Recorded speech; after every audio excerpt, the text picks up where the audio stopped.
Dans le chapitre 13 du livre des Actes, nous voyons le récit de l'expérience missionnaire de Barnabas et de Saul sur l'île de Chypre.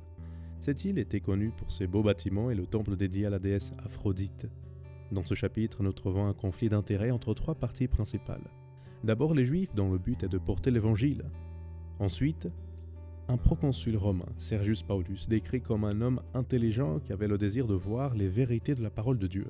Et enfin la figure d'Elymas, sorte de magicien mystique qui a tenté de perturber le processus d'évangélisation de Sergius Paulus, son client. Nous avons donc ceux qui apportent la lumière, nous avons aussi celui qui veut voir la lumière et enfin celui qui veut laisser le prochain dans les ténèbres. Mais la fin est incroyable. Il est rare de trouver Paul aussi ferme dans une réprimande. À partir du verset 9, nous lisons. Alors Saul, appelé aussi Paul, rempli du Saint-Esprit, fixa les regards sur lui et dit « Homme plein de toute espèce de ruse et de fraude, fils du diable, ennemi de toute justice, ne cesseras-tu point de pervertir les voies droites du Seigneur?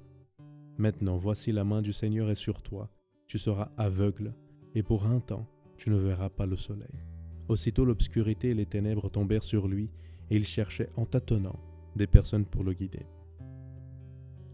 Vous savez, je continue d'imaginer qu'il y a des gens qui vivent simplement pour perturber ceux qui veulent voir la vérité. Mais à la fin, ce sont eux qui finissent aveugles et seuls dans le noir. Triste fin pour ceux qui ont eu également accès à la lumière de la vérité.